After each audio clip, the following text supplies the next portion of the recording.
Welcome to a dog's breakfast. Today I'm starting to bake Christmas cookies, so I thought I would see how this goes online. So I am making rum glazed Christmas hermits, and a hermit is a spice cookie with dried fruit and nuts and spices in them. And they were very popular in the olden days, and they're still delicious, and if they taste like Christmas. And if you are reluctant to eat fruitcake or have never tried fruitcake but want a little taste of what it might be like, this is what a hermit is.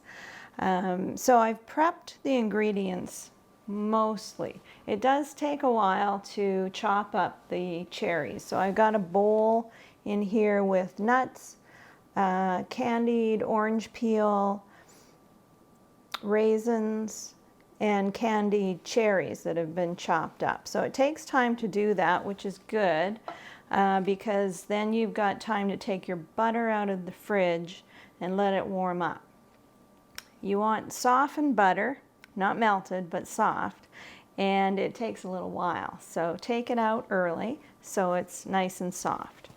And we're going to put half a cup of butter into this mixer.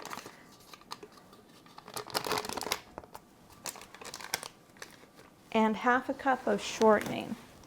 I think the original recipe called for a whole cup of butter, so if you don't have shortening, you could always just use butter. I've done it both ways. So you mix up your fat, your butter, your shortening, and until it is mixed, and then we'll add sugar and mix until it's fluffy. Okay. So that's a cup of butter and shortening. And we've got a cup of brown sugar, packed brown sugar. So we're going to turn the mixer on and let it run for a couple of minutes to really mix it up and make it fluffy. Okay, and this recipe calls for 2 eggs, and you are supposed to put them in one at a time and mix in between. When you start making your cookies, at this stage, with just the sugar, the butter, and the eggs, and we'll put a little flavoring in a minute, you can't overmix this. You can only make this sort of better and fluffier. So make sure you take the time to mix this together well, because later when you're mixing in the flour, you can overmix it. So, and you don't want to. So in this stage, you can mix as long as you want. So next, the recipe calls for 1 teaspoon of rum extract. I have no doubt you could use, you could use brandy extract. You could also just use vanilla, I think. But the rum flavoring gives it a nice little flavor. No kick, but flavor. So mix that in. Already smells pretty good. That's looking really nice.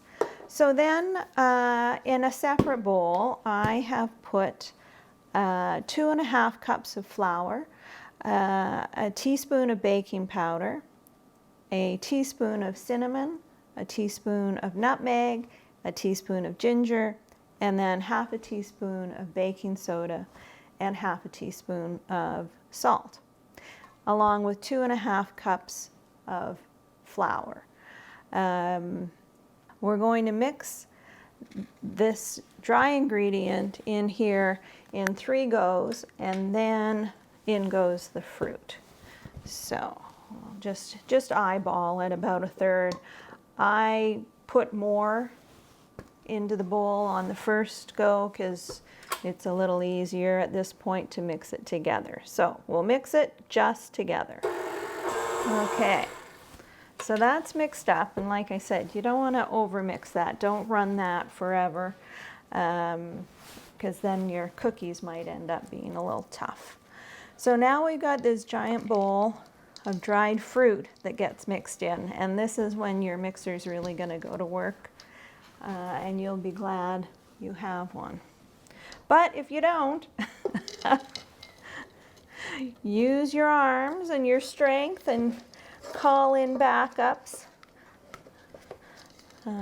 whether that's a friend or spouse.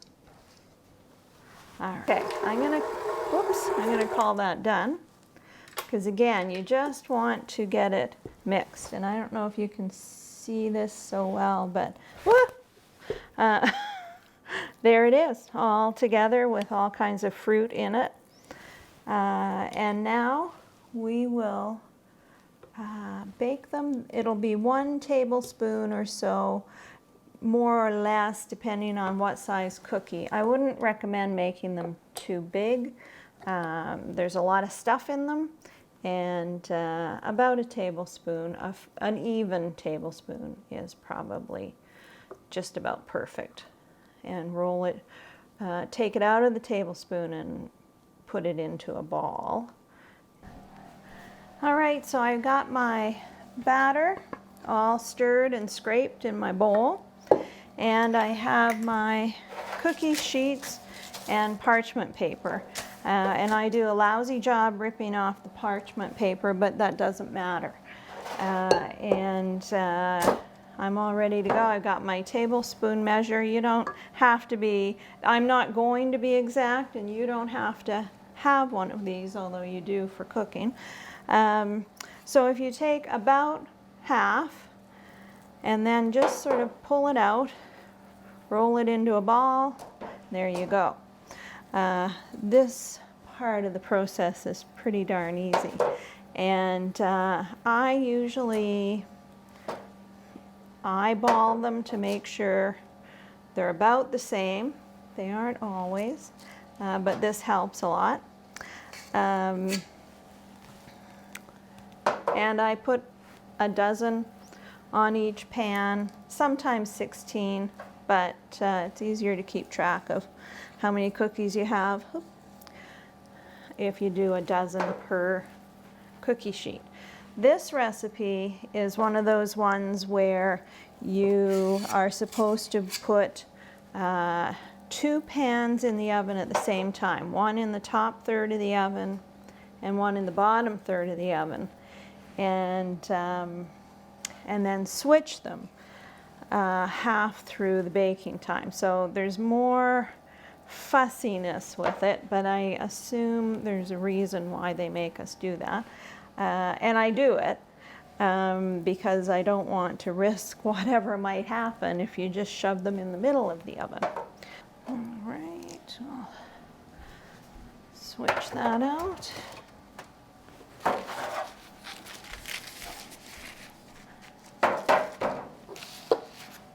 Do one more. Sometimes do with a glaze. So I'm going to finish baking, and then in a little while make some royal icing and see how that goes. Thanks.